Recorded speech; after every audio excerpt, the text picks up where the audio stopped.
اب آج کا میرا موضوع ہے شہادت علی رضی اللہ تعالیٰ عنہ۔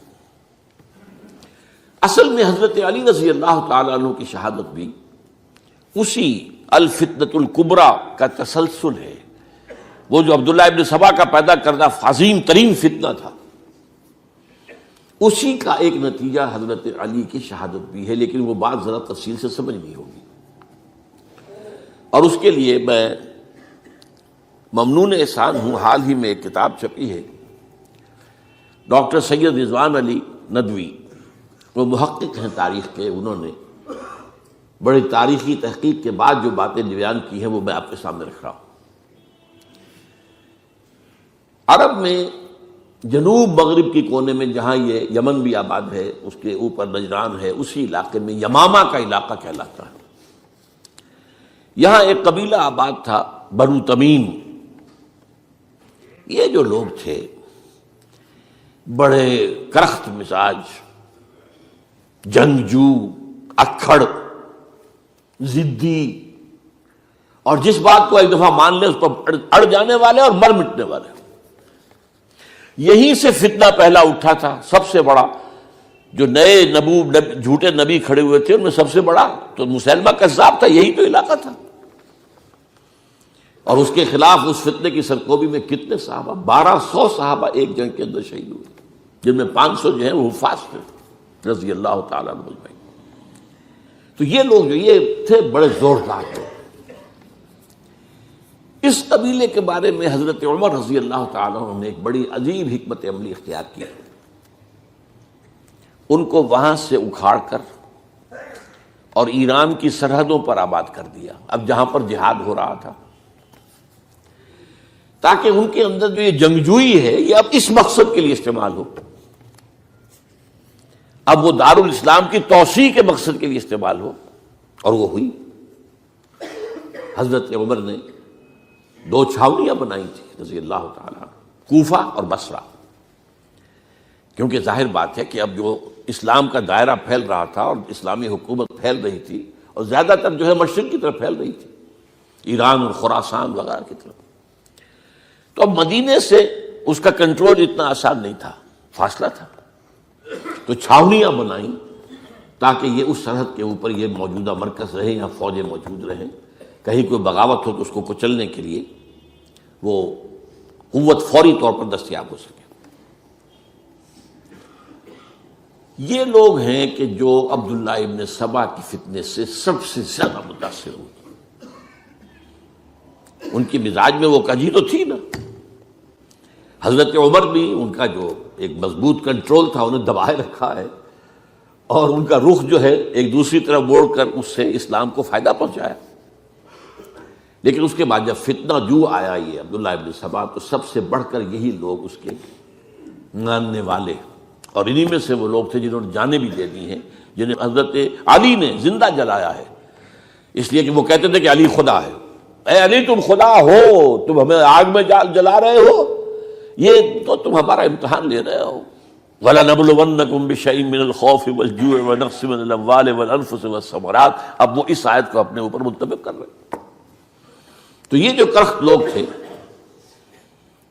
انہوں نے در حقیقت جو ہے عبداللہ ابن سبا کے کردار میں سب سے بڑا رول پلے کیا، اور انہی کے ہاتھوں حضرت عثمان شہید ہوئے رضی اللہ تعالیٰ۔ اور اس کے بعد انہوں نے حضرت علی رضی اللہ تعالیٰ عنہ کو اپنے گھیرے میں لے لیا، کیونکہ انہی کی کثیر تعداد موجود تھی مدینے میں جب حضرت عثمان شہید ہوئے۔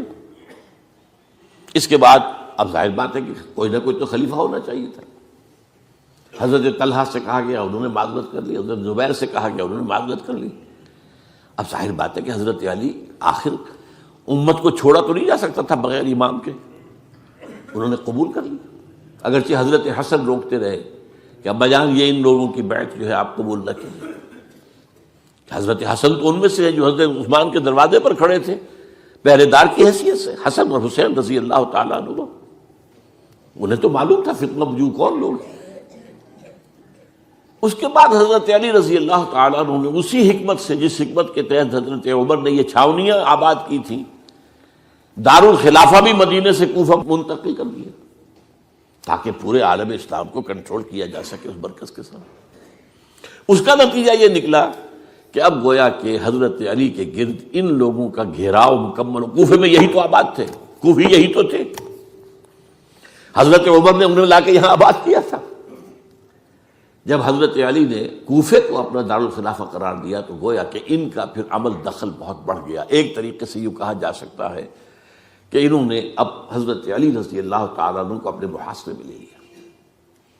چنانچہ جنگ جمل کے موقع پر یہ ہوا ہے کہ صلح ہو گئی تھی، حضرت عائشہ رضی اللہ تعالیٰ عنہ کے جو نمائندے تھے اور ادھر سے حضرت علی، صلح ہو گئی تھی، طے ہو گیا تھا کہ ہاں قاتلین عثمان کو جو ہے اس کو سزا دی جائے گی، قصاص لیا جائے گا حضرت عثمان کی قتل کا۔ لیکن ان لوگوں نے 10,000 آدمی کھڑے ہو گئے کوفے کے اندر، ہم سب قاتل ہیں عثمان کے، لو قصاص ہم سے اگر لے سکتے ہو، جس کے نتیجے میں اور انہوں نے جنگ شروع کر دی۔ اور جب جنگ شروع ہو جائے تو پھر اس کے بعد تو کوئی نہیں دیکھ سکتا کیوں شروع ہوئی، کیسے شروع ہوئی، کس نے شروع کی۔ اب تو یا مارو یا مرو، دو ہی باتیں ہوتی۔ 10,000 مسلمان ایک رات میں شہید ہوئے جنگ جمل میں۔ اب اس کے بعد حضرت علی رضی اللہ تعالیٰ عنہ کی خلافت جو ہے حضرت امیر معاویہ نے ماننے سے انکار کر دی۔ جب تک قاتلین عثمان کو سزا نہیں دیتے ہم بیعت نہیں کریں گے۔ یہ نہیں کہ دعویٰ کیا ہو کہ میں خلافت کا حقدار ہوں، یہ نہیں، لیکن یہ کہ آپ کو ان کو سزا دینی چاہیے۔ اب یہ تھا وہ مخمصہ جس میں حضرت علی رضی اللہ تعالیٰ عنہ وہ فرماتے تھے تم میرا ساتھ دو تو میں ان قاتلین عثمان سے سزا جو ہے ان کو سزا دے سکتا۔ ادھر انہیں پتا تھا کہ میں سرنڈر کرتا ہوں تو مجھے علی تک تو پہنچنے کوئی نہیں دے گا، راستے میں ختم کر دیں گے رضی اللہ تعالیٰ عنہ۔ تو یہ پیچ تھا ایک جو ایسا پڑا ہے۔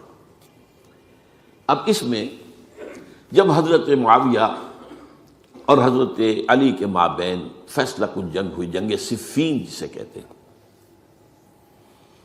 جس میں 70,000 مسلمان ایک دوسرے کی تلواروں، تیروں، نیزوں سے قتل ہوئے۔ اس موقع پر حضرت معاویہ کی طرف سے ایک آفر آئی، قرآن مجید کو نیزے پر اٹھا کر لوگوں نے کہا کہ یہ خونریزی بند کر دو، ہم قرآن کا فیصلہ ماننے کو تیار ہیں۔ حضرت علی دیکھ رہے تھے کہ یہ اصل میں میری فتح کو شکست سے بدلنے کا پروگرام ہے، تقریباً فتح میری ہو چکی ہے، لیکن یہ جو طبقہ تھا یہ انہوں نے کہا نہیں بڑی ٹھیک بات کہہ رہے ہیں، وہ مانیے ان کی بات، جنگ بند کی۔ انہوں نے ہی یہی لوگ تھے جنہوں نے مجبور کیا حضرت علی کو کہ وہ تحکیم پر رضامند ہو جائے۔ اس کے بعد تحکیم میں جو معاملہ ہوا، حضرت علی حضرت عبداللہ ابن عباس کو اپنی طرف سے حکم بنانا چاہتے تھے، یہ اڑ گئے نہیں۔ یہ اڑ جانے والے لوگ، اور یہی اصل قوت تھے، وہاں ساری طاقت تو انہیں کی تھی۔ تو انہوں نے ابو موسیٰ اشعری کو اپنی طرف سے مقررہ، وہ بہت نرم خو آدمی تھے، انہیں بناؤ۔ بہرحال جو بھی بات طے ہوئی، اب تاریخ کی روایتوں میں اختلاف ہو سکتا ہے، کہا یہ جاتا ہے کہ طے تو یہ ہوا تھا حکمین کے مابین، ادھر سے ابو موسیٰ اشعری، ادھر سے عمرو بن العاص رضی اللہ تعالی عنہما، کہ آپ اپنے جو کلائنٹ ہیں حضرت علی آپ انہیں معزول کر دیجئے، میں معاویہ کو معزول کر دیتا ہوں، پھر جو ہے مسلمان فیصلہ کر لیں کسی اور کی عبادت۔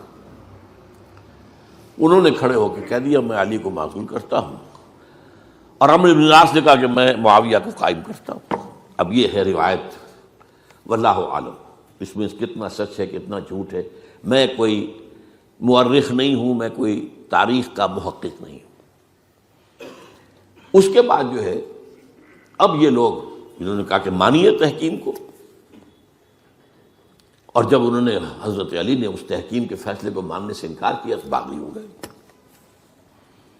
حضرت علی کو کافر قرار دیا، اور جا کر ایک جگہ پر حرورہ ایک جگہ تھی وہاں پر جا کے جمع ہو گئے، جتھا بندی کی، بہت بڑی طاقت پر وہاں کری۔ انہوں نے طے کیا کہ علی بھی کافر ہو گیا، معاویہ بھی کافر ہو گیا، عمرو بن العاص بھی کافر ہو گئے، سب کافر ہیں۔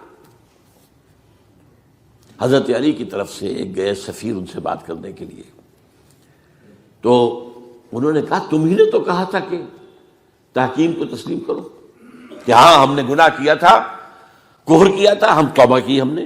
اگر علی بھی مان لے کہ میں نے مان کر کفر کیا تھا اب میں توبہ کرتا ہوں تو ہم ان کی بات مان لیں گے. اب حضرت علی اس طرح کا جھوٹ کیسے بولتے ہیں؟ انہوں نے تو کوئی کفر نہیں کیا تھا. بہرحال انہوں نے پھر بھی نرمی برتی کہ دیکھو اگر تم کوئی خونریزی نہیں کرو گے، فساد نہیں مچاؤ گے تو میں تمہیں کچھ نہیں کہوں گا. لیکن وہ اپنی ان شرارتوں سے بعد نہیں آئے. تو پھر تیسری جو بڑی جنگ ہوئی ہے ان جنگوں میں، جنگ نہروان کہلاتی ہے، حضرت علی کی جنگ خوارج کے ساتھ، جس میں 4000 خارجی جو ہے وہ قتل ہوئے. اور یہ بات اب آپ نوٹ کر لیجئے کہ یہ لوگ جیسا کہ اکھڑ بھی تھے لیکن اپنی بات پر ڈٹ جانے والے تھے، لیکن ساتھ ہی دیندار بھی تھے، نمازی اور روزے دار بھی تھے. یہ اس طرح کے لوگ نہیں تھے کہ جو فاسق اور فاجر ہو. بس یہ مزاج کا ایک ہے، جو بات دل میں بیٹھ گئی اڑ گئے. تو یہ اصل میں انہوں نے پھر فیصلہ کیا کہ اور تو ہمارے بس میں اب کچھ نہیں ہے، ان تینوں کو قتل کر دیا جائے، علی کو بھی اور معاویہ کو بھی اور عمرو بن العاص کو بھی. تو ایک جگہ ان کی سازش ہوئی، 3 آدمی معین ہو گئے، ایک ہی وقت کا طے فیصلہ ہو گیا، فلاں تاریخ کو فجر کے وقت تم جاؤ، وہ تم کوفے کی جامع مسجد میں جب علی نماز جماعت کرا رہے ہو خنجر مارو انہیں. اور یہ اس کا نام ابن ملجم تھا، خارجی، یہ وہی لوگ بنو تمیم کے لوگ. دوسرا جو تھا وہ دمشق میں حضرت معاویہ کو قتل کرنے شہید کرنے کے لیے پہنچ گیا. تیسرا مصر پہنچ گیا حضرت عمرو بن العاص کو. اب یہ بات اللہ کی طرف سے ہے، یہ تو اس کی مشیت ہے، اس کا فیصلہ ہے. حضرت علی پر وار کارگر ہوا، اب شہید ہو گئے. حضرت معاویہ پر وہ وار ذرا اوچھا پڑا، زخمی تو ہوئے لیکن آپ کی جان بچ گئی. عمرو بن العاص اس روز مسجد میں کسی معذوری کی وجہ سے، عذر کی وجہ سے فجر میں آ ہی نہیں سکے، لہذا حضرت علی کی شہادت ہو گئی. اب یہ ہے اصل پس منظر، کن لوگوں نے کیا شہید اصل میں وہ سمجھ لینے کی بات ہے. یہ خوارج نے شہید کیا، لیکن خوارج کا فتنہ سبائی فتنے ہی کا آف شوٹ ہے، اسی کے ذیل میں ہے، اسی کی ایک شاخ ہے، اسی کا ایک نتیجہ ہے. یہ خوارج جو ہے بعد میں بھی ان کی مسلسل جو ہے وہ جنگیں رہی ہیں. بہرحال اس صورتحال کو یہ سمجھ لیجئے کہ یہ خلفائے ثلاثہ رضی اللہ تعالی عنہ، حضرت عمر شہید، عثمان شہید، علی شہید. عجیب بات ہے کہ تینوں کا نام عین سے شروع ہوتا ہے، عمر عین سے، عثمان عین سے، علی عین سے. تینوں شہید ہوئے ہیں. لیکن یہ کہ یہ ہے تاریخی پس منظر.